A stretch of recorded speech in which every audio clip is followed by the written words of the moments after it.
హరి ఓం. బ్రహ్మ విద్య.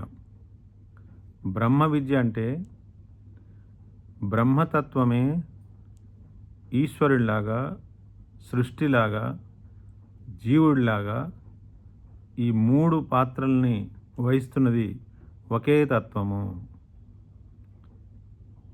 సృష్టి ఈశ్వరుడి నుంచి వచ్చింది. ఈశ్వరుడు యొక్క సంకల్పం నుంచి సృష్టి వచ్చింది. ఆ ఈశ్వరుడు వెనకాలన్న సత్వస్తు బ్రహ్మతత్వమే. సృష్టి రూపంలో మనకి ఏదైతే అనుభవంలోకి వస్తుందో అది కూడా బ్రహ్మతత్వమే. దాని వెనకాలన్న సత్వస్తు బ్రహ్మతత్వమే.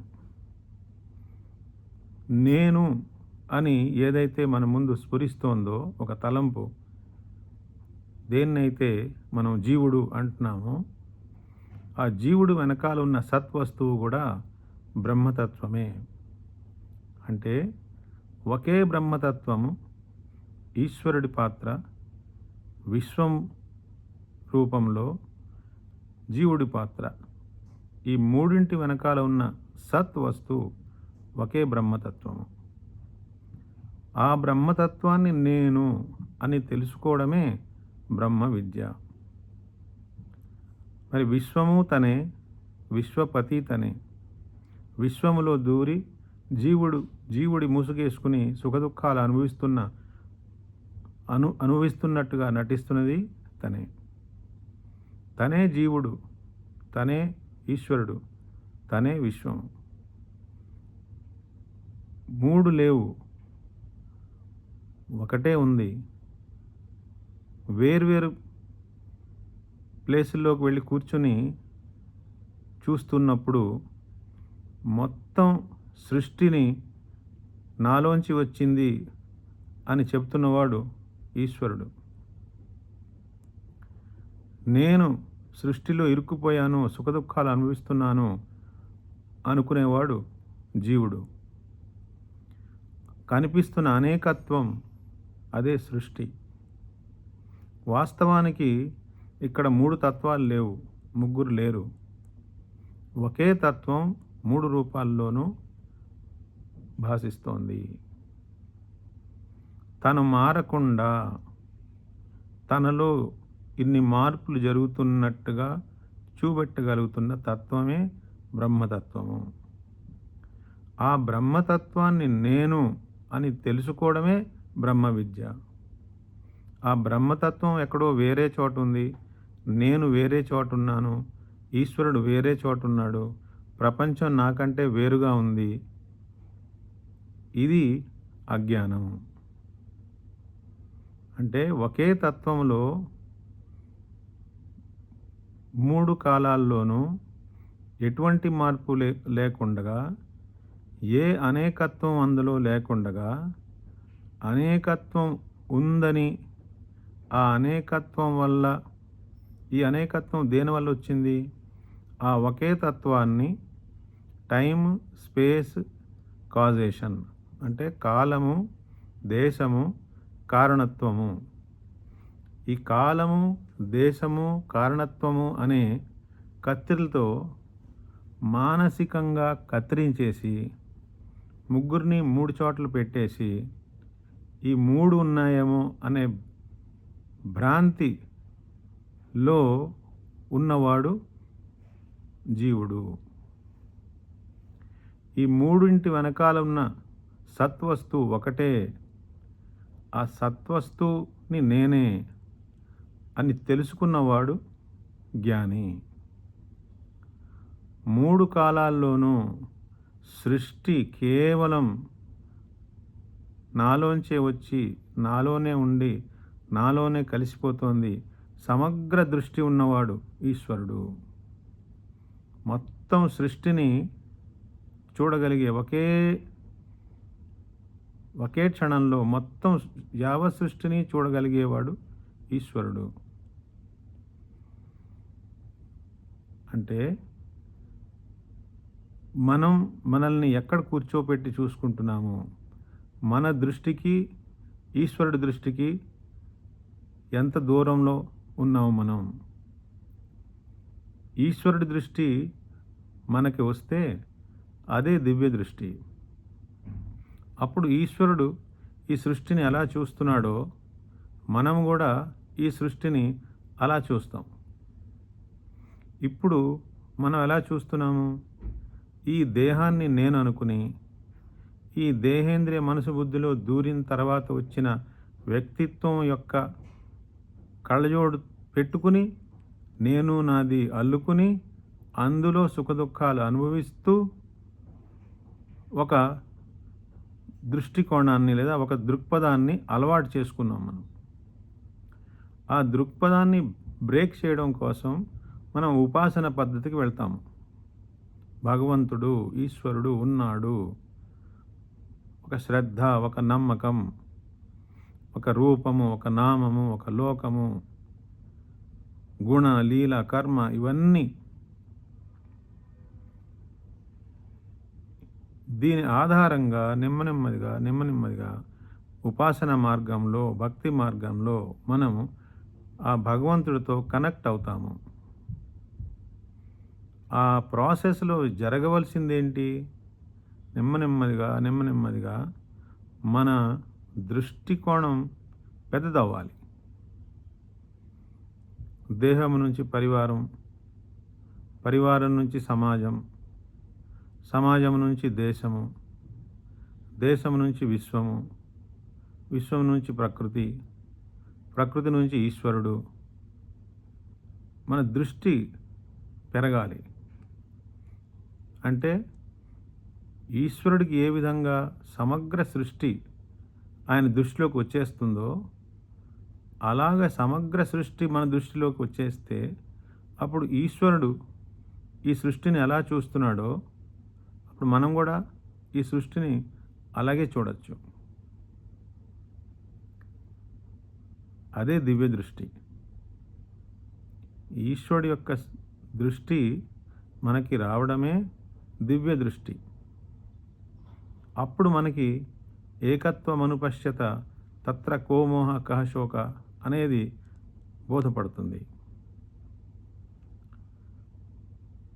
ఒకే బ్రహ్మతత్వంలోంచి ఈశ్వరుడు, సృష్టి, జీవుడు, ఈ మూడు వాస్తవానికి మూడు కావు.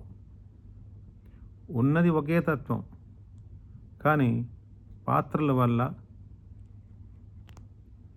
ఎక్కడెక్కడి నుంచి ఆ బ్రహ్మతత్వాన్ని ఏ విధంగా మనం చూసి ఏ విధంగా వర్ణిస్తున్నామో, అంటే మన స్టాండ్ పాయింట్, మనం ఎక్కడి నుంచుని ఈ మొత్తం దృశ్యాన్ని చూసి వర్ణిస్తున్నామో దాని వల్ల మనకి ఈ మూడు వస్తున్నాయి. కానీ వాస్తవానికి ఆ బ్రహ్మతత్వం సత్వస్తువు. ఆ సత్వస్తువులో మూడు కాలాల్లోనూ ఎటువంటి మార్పు లేకుండా సత్యం, నిత్యం, సనాతనం. ఆ సత్వస్తు సత్యం, జ్ఞానం, అనంతం, బ్రహ్మ అన్నారు. అదే సత్వస్తు, అదే చిత్వస్తు, అదే ఆనంద స్వరూపం. అందులోంచే అన్నీ వచ్చినట్టుగా కనపడతాయి, అందులోనే అన్నీ ఉన్నట్టుగా కనపడతాయి, అందులోనే అన్నీ కలిసిపోతాయి. మరి వాస్తవంగా ఏమీ రావు, ఏమీ పోవు.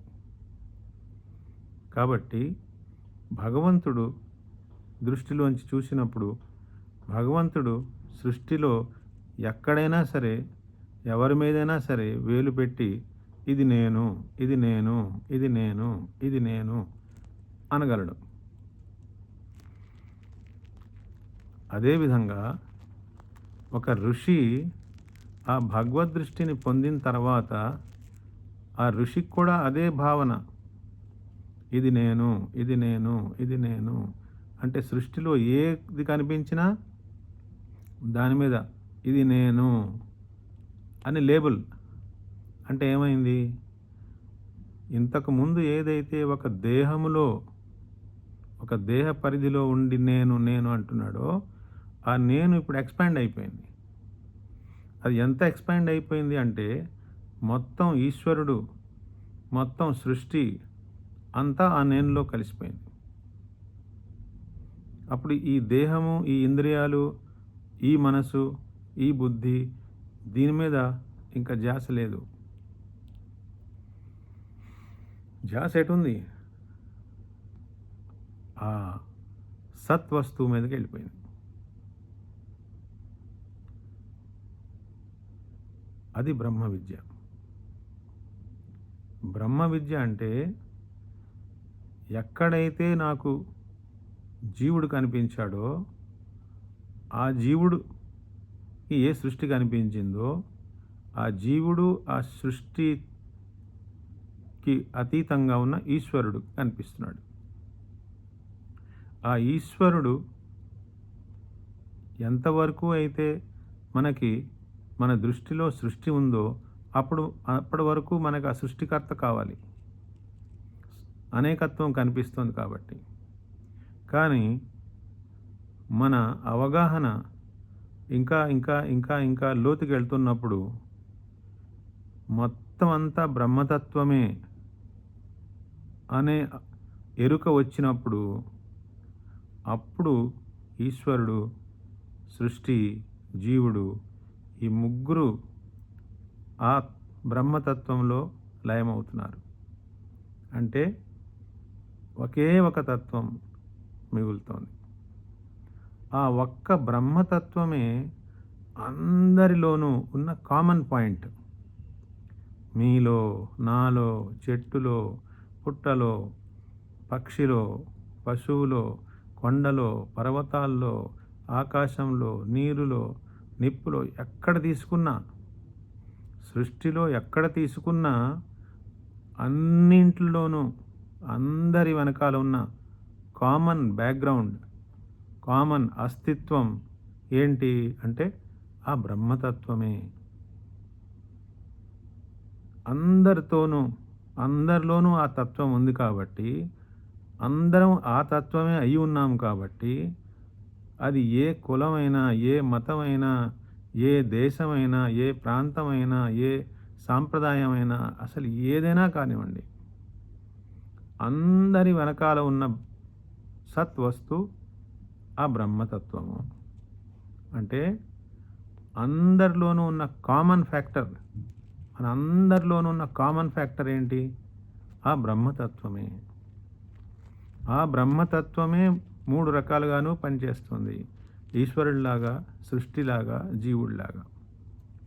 కాబట్టి మనం ఎప్పుడైతే మన దృష్టి ఆ బ్రహ్మతత్వం వైపు తిరుగుతుందో అప్పుడే మనం అన్ని చిన్న చిన్న చిన్న చిన్న చిన్న చిన్న గూళ్ళు ఏదైతే కట్టుకొని మనం జీవించడం అలవాటు అయిపోయిందో ఆ గూళ్ళన్నీ నెమ్మదిగా రాలిపోతాయి. అంటే ఒక ఎక్స్పాన్షన్ వస్తుంది. ఆ ఎక్స్పాన్షనే బ్రహ్మ విద్య. ఆ ఎక్స్పాన్షన్ రానంత వరకు మనం ఆ చిన్న చిన్న పరిధుల్లోనే ఉంటాం. ఇంకా ఏవో భావాలు, అంటే ఇంకా ఏదో ఒక థాట్ ప్రాసెస్ పట్టుకుని ఉండడం కాదు. అన్ని థాట్ ప్రాసెస్ల యొక్క ఆధారము, సాక్షి ఆ బ్రహ్మతత్వము. అదే థాట్ ప్రాసెస్ కాదు. అన్ని థాట్ ప్రాసెస్ని ప్రకాశించే తత్వం. అన్ని థాట్ ప్రాసెస్లు అందులోనే పుడుతున్నాయి, అందులోనే ఉంటున్నాయి, అందులోనే కలిసిపోతున్నాయి. కాబట్టి ఆ సిద్ధాంతాలకి, మతాలకి, థాట్ ప్రాసెస్కి ఇంపార్టెన్స్ పోవాలి. పోయి ఏం కనపడాలి, ఏం తెలుసుకోవాలి? అందరిలోనూ ఉన్న తత్వం ఆ బ్రహ్మతత్వము. అందరిలోనూ బ్రహ్మతత్వము ఉంది అనే కంటే అందరూ ఆ బ్రహ్మతత్వంలో ఉన్నట్టుగా కనిపిస్తున్నారు అనడం ఇంకా కరెక్ట్. అంటే బ్రహ్మతత్వములోనే అనేకత్వం భాషిస్తోంది. అదేనా లేకుండగా ఆ బ్రహ్మతత్వం మారకుండా ఇలా అనేకత్వంతో భాషిస్తుంది. కాబట్టి మన నిరంతరం మనం ఆ బ్రహ్మతత్వం గురించి వినడం వల్ల ఆత్మావా అరే ద్రష్టవ్యో శ్రోతవ్యో మంతవ్యో నిధిధ్యాసితవ్య అన్నారు కదా. కాబట్టి ఆ ఆత్మతత్వాన్ని గురించి విని మననం చేసుకుని నిధిధ్యాసన చేస్తే ఆ మననం అన్నా నిధిధ్యాసన అన్నా చిలకడమే. బ్రహ్మం ఏంటి, ఆత్మ ఏంటి, జీవుడెవరు, సృష్టి ఏమిటి, ఈశ్వరుడెవరు, దేశం అంటే ఏంటి, కాలం అంటే ఏంటి, కారణత్వం అంటే ఏంటి, జడం ఏంటి, చైతన్యం ఏంటి, జన్మ ఏంటి, మృత్యు ఏంటి, మార్పు అంటే ఏంటి, ఇవన్నీ మనం ఎప్పుడైతే చిలకడతో చర్నింగ్ చేస్తున్నామో ఆ చర్నింగ్ ప్రాసెస్లో మనకి ఆ తత్వం, ఆ బ్రహ్మతత్వం, ఆ సాక్షి చైతన్యం ముందే ఇవన్నీ వస్తున్నాయి అని స్పష్టంగా మనకి తెలుస్తుంది. ఆ బ్రహ్మతత్వమే నేను అని ఎప్పుడైతే మనకు ఆ అవగాహన, ఆ ఎరుక వస్తుందో అప్పుడు అన్ని చోట్ల, అన్ని వేళలా, అందరిలోనూ, అన్ని రూపాలలోనూ, అన్ని నామాల్లోనూ, అందరి వెనకాలన్న సత్వస్తు నేనే అని అందరి మీద ఒక ప్రేమ, ఒక ఆప్యాయత, ఒక గౌరవం వస్తాయి. అందరూ మనవాళ్లే, అందరూ మంచివాళ్లే. విశ్వం రూపంలో కనిపిస్తున్నది ఆయనే, విశ్వపతి కూడా ఆయనే. మరి నేను అనేవాడు ఇంకా వేరుగా ఎక్కడున్నాడు? అంతా ఒకే తత్వము. తత్ర కో మోహ కః శోక ఏకత్వమను పశ్యత. ఎప్పుడైతే ఎవరైతే అన్ని చోట్ల ఆ ఏకత్వాన్ని చూస్తాడో అటువంటి వాడికి ఇంకా మోహం ఏముంటుంది, శోకం ఏముంటుంది? అలా మోహము, శోకము పోగొట్టుకున్న వాడే అన్ని బంధనాల్ని విప్పగలుగుతాడు. బంధనం అనేది ఎప్పుడు పడుతుంది? ఎవరెవరికి బంధనం పడింది? చైతన్యానికి, జడానికి బంధనం పడింది. అవునా కాదా? ఈ దేహాన్ని నేను అనుకుంటున్నాను. ఆత్మకి చావు పుట్టుకలు లేవు అని వింటున్నాము. కానీ నేను దేహాన్ని అనుకుంటున్నాను. మళ్ళీ దేహం చనిపోతుంది కాబట్టి నేను చచ్చిపోతానేమో అనుకుంటున్నాను. ఆత్మ ఎప్పుడూ చావదు అని వింటున్నాము. ఈ రెండింటిని మనం ఇంకా బాగా లోతుగా దిగితే అసలు జడ పదార్థ రూపంలో ఏదైతే మనకి అనుభవంలోకి వస్తోందో ఆ జడ పదార్థం అనేది కేవలం ఐంద్రిక ప్రతీతి. కలలో మనకి ఎలాగైతే వస్తువులు కనిపిస్తాయో జాగ్రత్త అవస్థలో అలాగ ఈ జడ పదార్థాలు కనిపిస్తున్నాయి. మనకి మమకారం వల్ల, అజ్ఞానం వల్ల నేను నాది అనే భావన ఎక్కువ కాలం మనం దాని మీద పెట్టడం వల్ల మనకి ఆ వస్తువులతో, వ్యక్తులతో, పరిస్థితులతో ఒక రకమైనటువంటి ఒక థాట్ ప్యాటర్న్ ఫార్మ్ అయిపోయి ఆ థాట్ ప్యాటర్న్స్లోనే మనం మళ్ళీ తిరగడం వల్ల ఆ మానసికంగా ఒక జీవత్వం యొక్క బరువుని మోస్తున్నాం. వాస్తవానికి అక్కడ ఏమీ లేదు. ఉదాహరణకి నీళ్లు ప్రవహిస్తున్నాయనుకోండి, ఆ నీళ్లు ప్రవహిస్తున్న నీళ్ళల్లో మధ్యలో కాసేపు నీళ్లు ఇలా గిర్రని తిరుగుతూ ఉంటాయి, సుడిగుండంలాగా. అవునా కాదా? అదేవిధంగా ఆ ప్రవాహంలా వెళ్ళిపోకుండా ఎక్కడో ఇలా కాసేపు ఇలా గిర్రమని తిరిగింది అనుకోండి, అదే జీవత్వం అయిపోతుంది. మళ్ళీ అది కాస్త ప్రవాహంలో స్ట్రైట్గా ప్రవాహంలోకి వెళ్ళిపోతుంది అనుకోండి, ఎక్కడ తిరగకుండా. అంటే అప్పుడు ఆ అనేకత్వంలో ఏకత్వం మనకి కనిపిస్తుంది. ఎప్పుడైతే మనం ఆ ఏకత్వంలో ప్రవేశిస్తున్నామో అంటే జడ వస్తువు, చైతన్య వస్తువు రెండు ఉన్నాయా, ఒకటే ఉందా? జడంలోంచి చైతన్యం వచ్చిందా, చైతన్యంలోంచి జడం వచ్చిందా?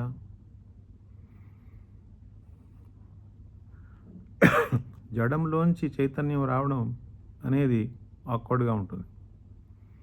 కానీ చైతన్యంలోంచి జడం ఎలా ఎలా వస్తుంది? కేవలం సంకల్పాత్మకంగా వస్తుంది. అంటే స్వప్నవత్ వస్తుంది. మనోరాజ్యం వల్ల వస్తుంది. ఐంద్రిక ప్రతీతి అయితే వస్తుంది. అంటే అసలు బ్రహ్మతత్వం గురించి లేదా ఆత్మతత్వం గురించి తెలుసుకోవాలి అంటే అసలు చాలా ఎక్కువ ఫోకస్ మనం పెట్టవలసింది ఒక తలంపుకి, సాక్షికి ఏంటి సంబంధం? చైతన్యానికి, జడానికి అసలు మూడు ఎలా పడుతుంది? తలంపు ఏమీ లేకుండగా చైతన్యానికి, జడానికి ముడి పడుతుందా? తలంపే బంధనం.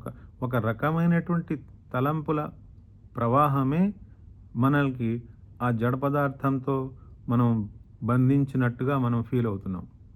కానీ ఎక్కడ ఎవరికి ఏ బంధనము లేదు. మనల్ని ఎవ్వరూ తాడుతో కట్టే లేదు. సత్వ రజ తమ గుణాలు అంటేనే తాళ్ళు అన్నమాట. అంటే ఒక్కొక్క పరిస్థితుల్లో ఒక్కొక్క వ్యక్తికి ఒక్కొక్క రకంగా ఆలోచించడము లేదా ఒక రకమైనటువంటి థాట్ ప్రాసెస్ అలవాటైపోయి ఉంది. అదే గుణము, అదే సత్వ రజతమ గుణాలు. ఆ థాట్ ప్రాసెస్ ఒక రకంగా తిరగడమే, ఒకే ప్యాటర్న్లో తిరగడమే బంధనము. దేనికి ముడేసేసింది ఆ థాట్ ప్రాసెస్? సాక్షిగా ఉన్న చైతన్యానికి ఈ తలంపు ఐంద్రిక ప్రతీతి ద్వారా చూస్తున్న సంకల్పాత్మక లేదా స్వప్నవత్ సృష్టికి ఒక లింక్ పడిపోయింది, ఒక ముడి పడిపోయింది. కానీ మనం ఆత్మతత్వం గురించి బాగా విని ఈ ఆత్మయే బ్రహ్మతత్వం అని, ఆ బ్రహ్మతత్వంలోంచే ఈశ్వరుడు, సృష్టి, జీవుడు అందరూ ఈ ముగ్గురు దాంట్లోంచే వస్తున్నారు, దాంట్లోనే ఉంటున్నారు, దాంట్లోనే కలుస్తున్నారు, వాస్తవానికి ఏమీ రావట్లేదు, మూల వస్తువు ఒకటే ఉందని ఎప్పుడైతే మన అవగాహనలోకి, మన ఎరుకలోకి వస్తుందో అప్పుడు మనకి ఆ బంధనం అనేది నిజం కాదు, ఆ బంధనం నా నైజం కాదు, ఆ బంధనం నిజము కాదు, ఆ బంధనం నా నైజము కాదు. మరి నేను ఎవరిని? నేను సాక్షిని. తలంపుల ప్రవాహాన్ని నేను కాదు. జడము కోసం పాట్లాడుకుంటున్న తలంపు ప్రవాహం యొక్క అలవాటు నేను కాదు. నేను సాక్షిని. నేను ఆత్మతత్వాన్ని. ఆ ఆత్మతత్వమే బ్రహ్మతత్వము. ఆ బ్రహ్మతత్వంను నేను. ఇలాగా మన మనసులో ఉండే థాట్ ప్రాసెస్ పోదు. థాట్ ప్రాసెస్లు ఉండొచ్చు, కన్స్ట్రక్టివ్గా వాటిని మార్చేసుకుని అసలు బంధనం అనేది మూడు కాలాల్లోనూ ఎవరికి ఎప్పుడూ లేదు అని తెలుసుకోవడమే బ్రహ్మ విద్య. నేనే ఆ బ్రహ్మతత్వాన్ని అని తెలుసుకోవడమే బ్రహ్మ విద్య. నాకు ఎప్పుడూ బంధనాలు లేవు అని తెలుసుకోవడమే బ్రహ్మ విద్య. హరి ఓం.